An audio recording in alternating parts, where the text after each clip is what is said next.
Titled The Graveyard Game, Part 1, The Dare. It was the last weekend before summer break, and the town of Brackenridge was buzzing with teenage excitement. For most, that meant bonfires, camping trips, and sneaking beers by the lake. But for four high school seniors, Josh, Tyler, Mia, and Rachel, summer began with challenge, the graveyard game. Tyler said with a grin that was equal parts daring and devious. Rules are simple. We go to the old Brackenridge Cemetery at midnight. Each person picks a grave to sit on for 1 hour. No flashlights, no phones, no leaving early. First one to quit loses. Loser has to spend the night alone in the caretaker's hut, Josh added with a chuckle, which, in case you've forgotten, is haunted. Rachel rolled her eyes. Come on, ghost stories are for kids. Mia hesitated, staring at the map of the cemetery Tyler had drawn. People say no one goes there after dark. They hear things, see things. Tyler smirked. That's the point. You in or not? After a moment's silence, Mia nodded. The dare was accepted. Part 2, the cemetery. At 11:55 p.m., the four teens arrived at Brackenridge Cemetery. The full moon bathed the moss-covered headstones in a silver glow. The gate creaked as they pushed it open, the sound echoing in the still night. A cold wind blew, even though it was the middle of June. Let's split up, Tyler said. Everyone pick a corner. 1 hour starts now. Each of them wandered off in separate directions. Rachel chose an old grave near the twisted oak tree. The headstone read, Eleanor Grimsby, 1852 to 1891. She sat cross-legged and whispered, Hope you don't mind the company. Josh picked a tall monument near the back, half buried in vines. Mia settled beside a grave whose name had eroded away.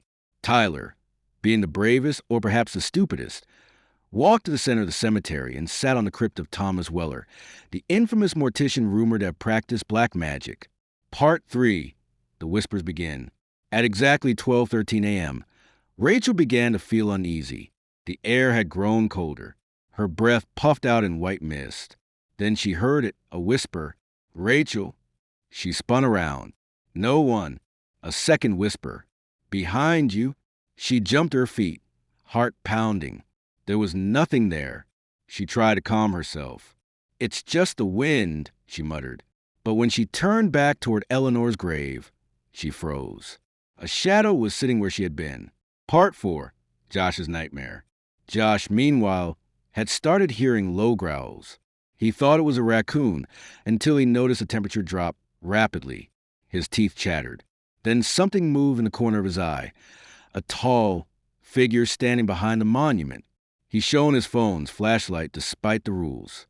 The beam landed on nothing, but his phone wouldn't turn off. The screen glitched and showed a face. Not his. A woman with hollow eyes, pale lips, and a stitched mouth. Suddenly, a voice whispered from behind, He should not be here. Josh screamed and bolted from the spot.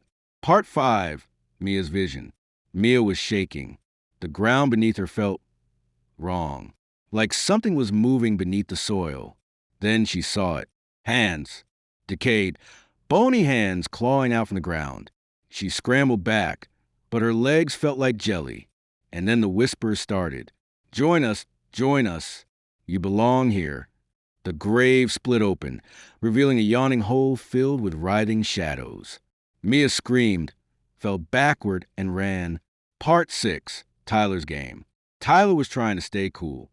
He didn't believe in ghosts. But something was off.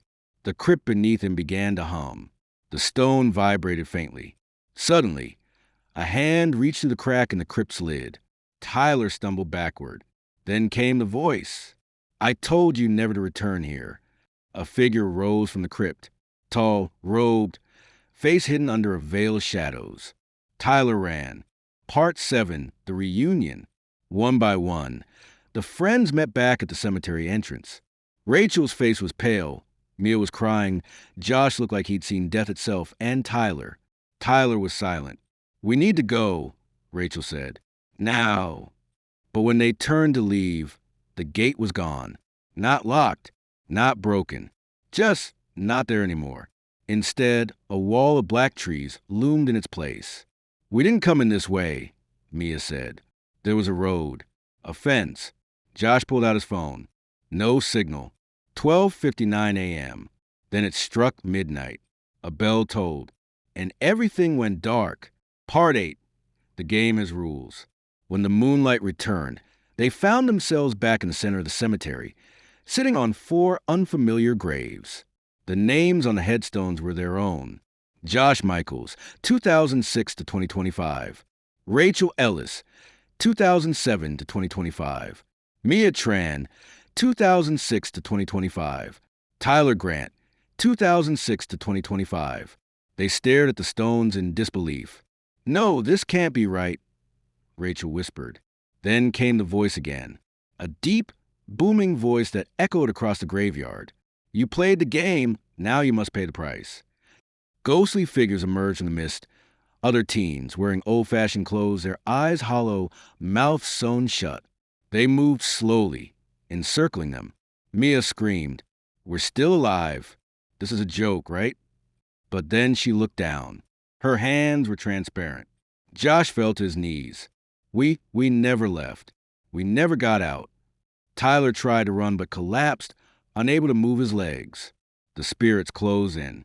One of them pointed to a stone plaque near the crypt. The friends read it together. "Let none disturb the rest of the forgotten. The game is death. The graveyard keeps what enters after midnight." Part 9. The New Caretaker. The next morning, the sun rose peacefully over Brackenridge Cemetery. The caretaker, an old man named Henry, was sweeping the path when he noticed something new.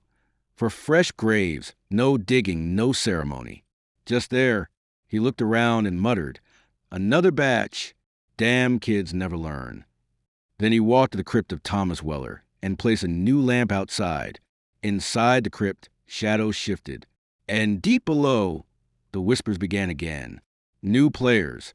The game begins at midnight. If you enjoyed our video, please subscribe to our channel. Share the video with others, and don't forget to like it.